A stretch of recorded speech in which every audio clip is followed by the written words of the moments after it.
Welcome back students. आइए हम अपना नेक्स्ट चैप्टर जिसका नाम है फ्रैक्शन की कुछ सम्स को देख लेते हैं। मैंने आपसे पहले आपको कुछ सम्स करा भी दिए हैं, उसके अलावा मैंने कुछ सम्स को और लिया है जिससे आपको अच्छे से चैप्टर समझ में आ सके। ध्यान दो, मैंने नोट डाउन करके रखा है। एक क्वेश्चन मैंने पहले से नोट डाउन करके रखा हुआ है, पहले इसी को देख लेते हैं। इसके बाद हम इसके असेंडिंग ऑर्डर, डिसेंडिंग ऑर्डर और भी अदर टाइप के सम्स होते हैं वो वाले भी मैं आपको इसमें कराने वाली हूँ। देखिए मैंने नोट डाउन किया है। क्वेश्चन है आपका सोल्व मतलब हल कीजिए। ए में सवाल दिया है 7/10 + 2/5 + 3/2।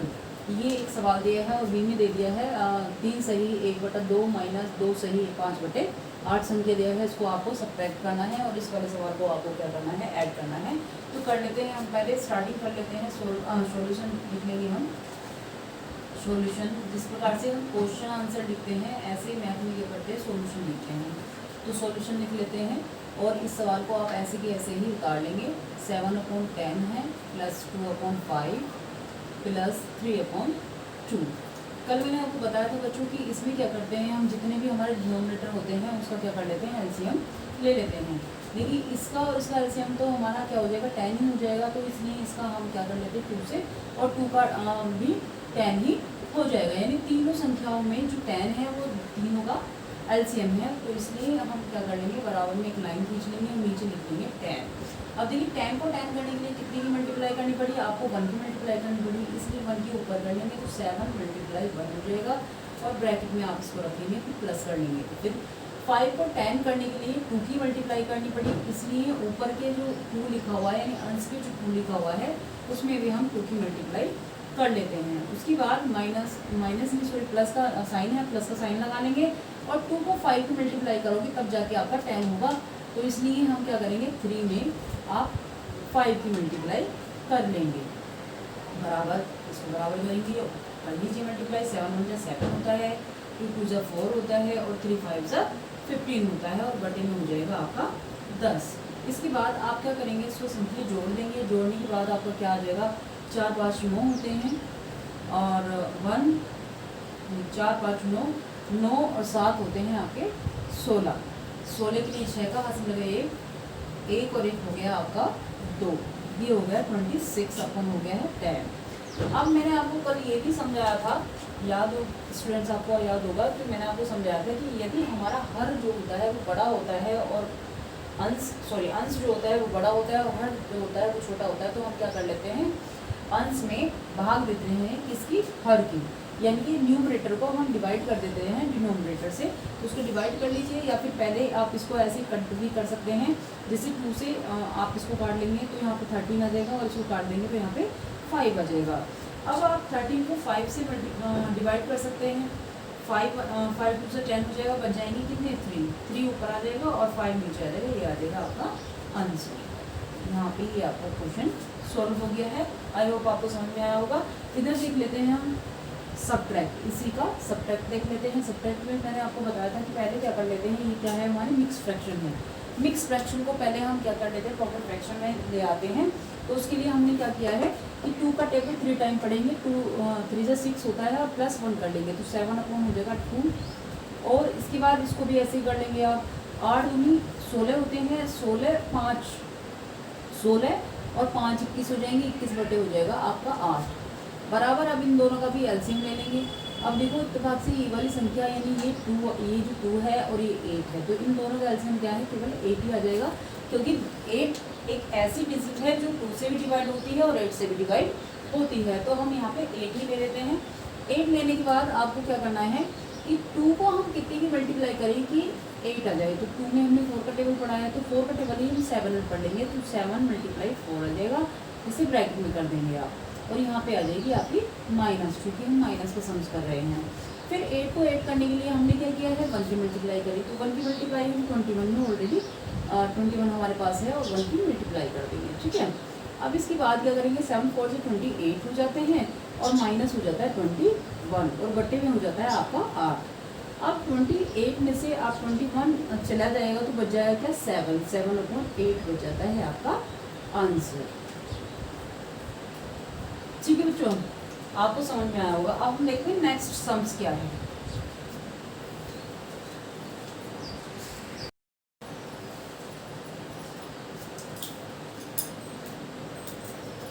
ध्यान दीजिए बच्चों, नेक्स्ट क्वेश्चन है arrange the following fraction in ascending order. मतलब जितनी आपको फ्रैक्शन दी हुई है, जितनी आपको संख्याएं दी हुई है, भिन्न दी हुई है, तो इन भिन्नों को आपको करना क्या है, इनको करना है आपको असेंडिंग ऑर्डर में। असेंडिंग ऑर्डर मतलब आरोही क्रम होता है, और आरोही क्रम में स्टार्टिंग जब करते हैं हम छोटी संख्या से बड़ी की तरफ चलते हैं। जैसे अभी हम इसको ले लेते हैं इसका एग्जांपल, पहला वाला मैं कर देती हूँ, सेकंड वाला आप खुद करेंगे। ध्यान दीजिए, ये होमवर्क होगा आपका। ए में हम फर्स्ट कर लेते हैं, तो स्टार्टिंग में हम क्या करते हैं, देख लेते हैं कि हमारी संख्याएँ कैसी हैं। यहाँ पे देखिए हमारा डिनोमिनेटर कितना है, 3 है, यहाँ पर 9 है, और यहाँ पर है आपका 21। तो इसको भी आप बिल्कुल वैसे ही करेंगे जैसे हम इन वाले सवालों को करते थे, जो मैंने अभी आपको ऐड सिखाया था, सब्ट्रैक्ट सिखाई थी, तो उसी की अकॉर्डिंग इसको भी करेंगे।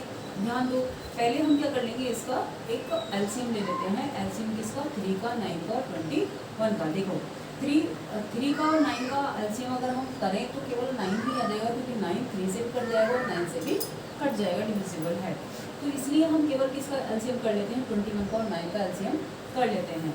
तो इन दोनों का एलसीएम आ जाएगा बच्चों 63। ठीक है, 21 3 जो होते हैं 63, और 9 7 जो होते हैं 63। तो इसलिए मैंने 63 ले लिया है। अब आप ध्यान दीजिए कि 3 यहाँ पर कितना है, एलसीएम 3 है। तो 3 का टेबल कितनी बार पढ़ा जाए कि 63 हो जाए। 3 का टेबल कितनी बार पढ़ा जाए कि 63 हो जाए। तो आप इसको कट करके भी देख सकते हैं। अगर आपको डायरेक्टली समझ में नहीं आता तो आप इसको कट करके देख सकते हैं, क्योंकि 3 जो होता है 6 और 3 बन जा 3 होता है, यानी कि 21 की अगर मल्टीप्लाई आप 3 में करेंगे तो आपका क्या हो जाएगा, इसका 63 आ जाएगा। तो हम क्या करेंगे, 2 मल्टीप्लाई कर देंगे यहाँ पर 21। इसके बाद एक आपको क्या करना है, यहाँ पे कोमा का आप इस्तेमाल कर सकते हैं, क्योंकि आपको देखो यहाँ पे हमारे पास क्या है, कोमा दे रखा है। हम प्लस नहीं करना है, खाली क्या करना है, एल्सियम लेकर आना है। या फिर दूसरी ट्रिक से आप कर लीजिए, दूसरी ट्रिक से इसको सिंगल कर लेते हैं कि एल्सियम आ जाता है हमारा, कितना आ जाएगा, 63 आ गया है। तो 63 लाने के लिए कितने से मल्टीप्लाई करनी पड़ेगी, 2 को मल्टीप्लाई करना पड़ेगा आपको, किससे, 21 से। इसके बाद दूसरी संख्या आप ले लीजिए, यहाँ पे एलसीएम कितना आ गया, 63 आ गया है। 63 आने के बाद आपको कितनी की मल्टीप्लाई लाइन में आपको करनी पड़ेगी, 7 की करनी पड़ेगी। तो 2 मल्टीप्लाई आपको क्या हो जाएगा, 7 हो जाएगा। इसके बाद 21 है, तो 21 को 3 की मल्टीप्लाई आप करेंगे तो 63 आ जाएगा। 63 आ जाएगा जब आप 21 को 3 की मल्टीप्लाई करेंगे। तो 8 मल्टीप्लाई क्या कर देंगे आप, 8 मल्टीप्लाई आप कर देंगे 3। इसके बाद आपकी जो संख्या है आपको प्राप्त हो जाती है, वो हो जाती है 3 पूजा होते हैं 42 अपॉन कितना हो गया, 63 हो गया है। इसके बाद ये होगा 2 7 जब 14 होता है, 14 अपॉन हो जाएगा 63। इसके बाद 18 3 जो होती है, 8 3 जो होते हैं 24 अपॉन हो जाएगा 63। अब आपके पास देखिए हमारा क्या हो गया है, हर बराबर हो गया। अब हर बराबर हो गया है तो आपको छोटा बड़ा बताना बहुत ईजी हो गया है, क्योंकि जो हमारी वास्तव में जो अंश बड़ा होता है, और उसका हर सारी संख्या हो यदि बराबर हो, तो जो अंश बड़ा होता है वो संख्या सबसे बड़ी होती है। तो आपको कौन सा ऑर्डर करना था, असेंडिंग ऑर्डर करना है, यानी बढ़ता था। बढ़ते क्रम में सबसे पहले हमारी छोटी संख्या कौन सी आ जाती है, 14/63 आ जाएगी। इसके बाद आपकी नेक्स्ट कौन सी आ जाएगी, 24/63 आ जाएगी। और इसके बाद आपकी लास्ट में कौन सी आ जाएगी, 42/63 आ जाएगी। अब ये तो वो संख्याएं हैं बच्चों जो हमने इसको चेंज करके करी है, मतलब एलसीएम लेकर के दूसरी संख्याएं हमने बनाई हैं। लेकिन अब इसकी जो रियल नंबर्स है, तो अब हम लास्ट में क्या कर लेते हैं, हमको लिख लेते हैं रियल नंबर क्या है, 14 वाले डिजिट का क्या रियल नंबर है, 2/9 है। कितना है, 2/9 ये आ जाएगा। फिर इसके बाद 24 वाले का कौन सा है, 8/21 है। 8/21 यानी कि इसको क्या कर लेंगे हम, 8/21 कर देंगे। और फिर लास्ट में आपकी कौन सी आ जाएगी, 2/3 आ जाएगी। 2/3 ये हो जाएगा आपका आंसर। ठीक है बच्चों। और यदि इसी सवाल का, अगर आपको इसी सवाल का असेंडिंग ऑर्डर की जगह डिसेंडिंग ऑर्डर दिया होगा, तो आप इसको बिल्कुल यहाँ तक सेम टू सेम करेंगे। उसके बाद भी चेंज कर देंगे, सबसे पहले सबसे बड़ी, फिर उससे छोटी, फिर उससे छोटी, इस प्रकार से संख्याओं को व्यवस्थित करते चले जाते हैं। अभी ये वाला सवाल आपको अच्छे से समझ में आ गया होगा, ये बेटा आपका होमवर्क है, इसको आप खुद करेंगे। अगर किसी को कोई प्रॉब्लम आ रही है तो आप मुझे बताइए, कमेंट में लिख करके भेजिए, मैं उसको सॉल्व करूँगी। नेक्स्ट सवाल मैंने रखा है, इधर देखिए आप, arrange the fraction in ascending तो उधर करा देगा, arrange the fraction in descending order, यानी कि इधर मैंने आपको रखा है अवरोही क्रम। हिंदी में बोलते हैं इसको अवरोही क्रम या फिर रक्तक्रम कहा जाता है। तो इसको हम कर लेते हैं इसी तरीके से होगा। ध्यान दें, यहाँ पे देखो डिनोमिनेटर में क्या है, 7 है, 9 है और 3 है। तो 3 और 9 का डिनोमिनेटर यानी इन दोनों डिनोमिनेटर का जो एलसीएम है वो तो सेम ही आ जाएगा, 9 ही बचता है ये। तो इसमें आपकी मल्टीप्लाई कर देंगे आप, तो इसका भी क्या आ जाएगा, एलसीएम आ जाएगा आपका 63। यहाँ पे भी आ जाएगा आपका 63। और 63 आने के बाद आपको 7 में आप 9 को मल्टीप्लाई करोगे तब आपका 63 आता है। तो इसलिए हम क्या कर लेंगे, चलो सिंगल डिजिट ही करते हैं। तो हम कर लेंगे यहाँ पे 63 और 7 में किसकी मल्टीप्लाई करें, 9 की मल्टीप्लाई आपको करनी पड़ेगी। 9 की मल्टीप्लाई एक तो ही हो गया आपका। फिर 9 में नीचे कितना है, 9 है, तो 9 को 63 करना है तो कितनी की मल्टीप्लाई करी, 7 की करी। तो 8 में मल्टीप्लाई आप किसकी कर देंगे, 7 की कर देंगे। फिर यहाँ पे 3 है, 3 को हमने क्या कर लिया है, 21 की मल्टीप्लाई कर लिया है। तो 21 की मल्टीप्लाई करने के बाद ऊपर भी आप क्या कर लेंगे, 21 की मल्टीप्लाई ही कर लेंगे। तो 2 मल्टीप्लाई कितना हो जाएगा, 21 हो जाएगा। तो ये संख्या आपकी कैसे हो जाएगी, ये हो जाएगी 9 7 जा 6 9 जो होते 54 अपॉन 63। नेक्स्ट हो जाएगा 8 7 जा 56 अपॉन 63। और नेक्स्ट हो जाएगा 21 2 जा 42 अपॉन 63। अभी आपको क्या करना है, डिसेंडिंग ऑर्डर करना है। डिसेंडिंग ऑर्डर में क्या करते हैं, सबसे पहले सबसे बड़ी संख्या फिर उससे छोटी फिर उससे छोटी, इस प्रकार से हम लिखते जाते हैं। तो सबसे बड़ी संख्या कौन सी है, ये वाली है बच्चों, 57 56 अपॉन 63। इसके बाद आपकी सेकेंड वाली 54 अपॉन 63 और सबसे लास्ट में सबसे छोटी संख्या आ जाती है 42 अपॉन 63। अब इसका ओरिजिनल डिजिट ले आते हैं। अब ओरिजिनल डिजिट किसका क्या है, 54 वाले का कितना है, 54 का है 8 अपॉन 9 और 42 या इसका देख लेंगे तो 56 वाले का 8 अपॉन 9 हो जाएगा। तो 8 अपॉन 9 पहले ले आएंगे हम, 8 अपॉन 9 ये सबसे बड़ी है। फिर उसके बाद 54 वाली है, 54 वाली क्या है, 6 अपॉन 7 है, 6 अपॉन 7। फिर उसके बाद बाकी क्या बचता है, 2 अपॉन 3 बच जाता है। ये हो जाता है आपका आंसर। इसमें भी मैंने बच्चों एक सवाल आपको खुद से करने के लिए रखा हुआ है, 6 जिसका डिनोमिनेटर देखिए दिया हुआ है 7 6 और 21 दिया हुआ है। इनका एलसीएम लेकर के आप खुद इसको सॉल्व करें और यदि कोई प्रॉब्लम आ रही है तो मुझे कमेंट कीजिए। अब हम नेक्स्ट सम्स देखते हैं।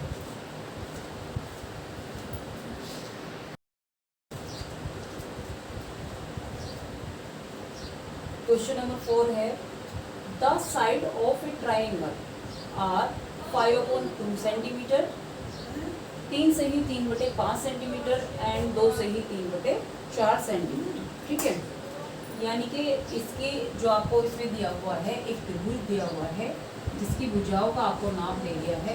एक भुजा का नाप तो दे दिया है 5/2, दूसरी भुजा का नाप दे दिया 3 से ही 3/5 और तीसरी भुजा का नाप दे दिया 2 से ही 3/4।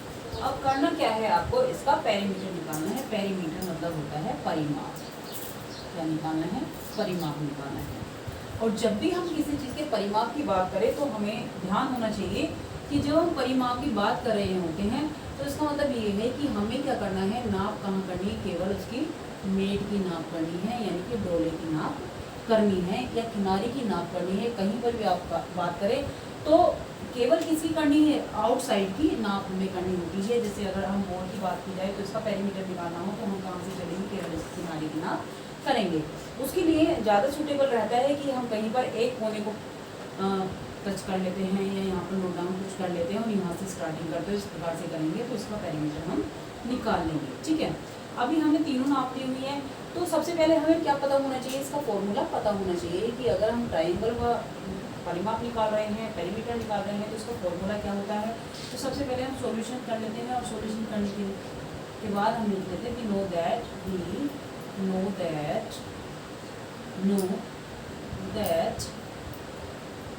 Perimeter of a triangle equal to easy सा फॉर्मूला होता है sum of all three sides. यानी अगर इसको शुद्ध रूप में कहा जाए तो त्रिभुज का परिमाप जो होता है वो उसकी तीनों भुजाओं के योगफल के बराबर होता है। भुजाएं हमको दी हुई हैं तो हम कर लेंगे फॉर्मूले से ले लेते हैं, यानी 5/2 एक भुजा है, फिर दूसरी क्या है हमारी 3 सही 3/5 है, और तीसरी भुजा क्या है हमारी 2 सही 3/4 है। तो इसे हम सॉल्व करेंगे। ये तो हमारा ऑलरेडी देखो अंश में दिया है और हर में दिया है, लेकिन यहाँ पे क्या है मिक्स फ्रैक्शन है और यहाँ पर भी मिक्स फ्रैक्शन है, तो दोनों को पहले हम क्या कर लेते हैं सॉल्व कर लेते हैं। तो 5/2 तो ये हो गया, और प्लस 5 3 15 और 3 होते हैं 18/5 ये हो जाएगा आपका, और प्लस हो जाएगा आपका 2 चौक 8, 8 3 11, 11 हो गया है 4। अब क्या करेंगे आप, अभी इन सब का क्या ले लेंगे एलसीएम ले लेंगे हर का, और एलसीएम लेने के बाद उसको सीधा सीधा हम प्लस कर लेते हैं। तो 5 4 और 2 का एलसीएम तो 4 ही आ जाएगा, और इसका ले लेते हैं तो 20 आ जाएगा हमारा एलसीएम। 20 आने के बाद 10 को 20 करने के लिए हमें 2 को 20 करने के लिए हमें किसकी 10 की मल्टीप्लाई करनी पड़ेगी, इसलिए हम 5 मल्टीप्लाई क्या लिखेंगे 10 लिखेंगे। इसे ब्रैकेट में कर लेंगे, प्लस लगा लेंगे। फिर उसके बाद 5 को हमें 20 करने के लिए 4 की मल्टीप्लाई करनी पड़ेगी, इसलिए हम क्या कर लेंगे 18 मल्टीप्लाई 4 कर लेंगे। उसके बाद फिर से एक प्लस लगाएंगे, और 4 को 20 करने के लिए 5 की मल्टीप्लाई करनी पड़ेगी, इसलिए हम क्या कर लेंगे 11 मल्टीप्लाई 5 कर लेंगे, 11 मल्टीप्लाई 5। इसके बाद हम इसको क्या करेंगे मल्टीप्लाई कर लीजिए, 5 टाइम्स 50 होता है, 5 टाइम्स 50 होता है, प्लस 18 4 होता है 72, 18 4 72 होता है, प्लस हो जाएगा आपका 11 5 55 हो जाएगा, और बटे में कितना हो जाएगा आपका 20 हो जाएगा। अब आप इसको ऐड कर लीजिए, 5 और 2 7, 7 3 7 लगाएंगे, 5 और 7 12, 12 5 17 होता है, तो ये होगा 177, और अपॉन हो जाएगा आपका 20। अब इसके बाद आप देखो, यदि संख्या दोनों किसी संख्या से डिविजिबल हो या फिर कट सकते हो तो उसको यहीं पे काट लेते हैं, अदरवाइज तो हम क्या कर लेंगे जब हमारा हर जो होता है छोटा होता है तो हम क्या कर लेते हैं भाग कर लेते हैं। ठीक है, तो हम इसको भाग कर देंगे, तो भाग कीजिए, जब हम इसका डिवाइड करेंगे 177 है, 177 को 20 से डिवाइड करना है हमें, तो 28 से हो जाएगा 160, यहाँ पे बचेगा 7 और यहाँ पे बच जाएगा 1। ठीक है, तो आंसर कितना आ जाएगा आपका, इक्वल्स में कितने आए हैं केवल 8 आए हैं, तो 8 और 9 के ऊपर क्या जाएगा 17 चला जाएगा, और नीचे क्या जाएगा 20 आ जाएगा, और ये आंसर किस में आएगा सेंटीमीटर में आएगा, क्योंकि हमारी भुजाओं की जो नाप थी वो भी सेंटीमीटर में दी हुई है, इसलिए इसका आंसर आ जाता है ये। ठीक है, ये हुआ आपका इसका पेरीमीटर, जो इन्होंने त्रिभुज हमें दिया था उसका पेरीमीटर है, ये भी फ्रैक्शन के अंदर आता है, इसलिए मैंने इस टाइप का एग्जाम्पल ले लिए हैं। अब अगला क्वेश्चन, एक और क्वेश्चन ऐसे ही मैंने रखा है, पेरीमीटर आपसे आयत का भी पूछ सकता है, तो आयत का पेरीमीटर कैसे निकालेंगे उसका ध्यान दीजिए आप। आयत का पेरीमीटर निकाल लेते हैं,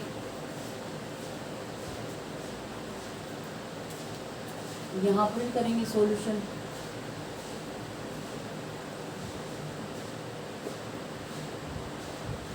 अब यहाँ की जो पेरीमीटर होता है वही परिमाप होता है, लेकिन यहाँ पर किस चीज़ का दिया है आयत का दिया है, तो आयत का परिमाप का फॉर्मूला होता है, लिखेंगे perimeter of a rectangle equal to, इसमें क्या कर लेते हैं 2 मल्टीप्लाई लेंथ प्लस ब्रिड्स कर लेते हैं, लेंथ प्लस ब्रिड को ब्रिड्स भी बोला जाता है, चाहे तो आप इसको डब्ल्यू भी कर सकते हैं यानी, और इसमें देखो लेंथ हमें दी हुई है, एक साइड पर हमें लेंथ भी दी हुई है और एक तरफ हमको ब्रिड भी दी हुई है। ठीक है, तो हम इसको लगा देंगे फॉर्मूले में, इसका मान रख लेते हैं, तो क्या हो जाएगा 2 मल्टीप्लाई 7/6 प्लस हो जाएगा हमारा 2 से ही 3/4, इसको ब्रैकेट में बंद कर देंगे। अब इसके बाद आप इसको सोल्व कर लीजिए, सोल्व करने के बाद ये तो 7/6 ऐसे ही रहेगा, और इसको कर लेंगे 2 चौक 8, 8 3 11 बटे हो जाएगा आपका 4। अब इसको आप सोल्व कर लीजिए, 2 किस में आ जाएगा मल्टीप्लाई में आ जाएगा, चलो बाद में करते हैं, पहले इसका एलसीएम ले लेंगे, इन दोनों का एलसीएम आ जाएगा 12, दोनों का एलसीएम 12 आ जाएगा, और 6 को 12 करने के लिए 2 की मल्टीप्लाई कर लेंगे, इसलिए हम 7 में मल्टीप्लाई किसी कर लेते हैं 2 की मल्टीप्लाई कर लेते हैं, प्लस यहाँ पे 4 को 12 करने के लिए 3 की मल्टीप्लाई करेंगे, इसमें 11 में किसकी मल्टीप्लाई कर लेंगे 3 की मल्टीप्लाई कर लेंगे। ठीक है, इसके बाद हमारा ये वाला ब्रैकेट बड़ा बंद ही रहेगा, फिर 2 के बाद आप इसको कैसे कर लेंगे 7 दूनी 14 होता है, और यहाँ पे 12 आ जाएगा, और 11 की होते हैं 33। ब्रैकेट ऐसे लिखेंगे। अब इसके बाद आप इसको दोनों को ऐड कर लेंगे।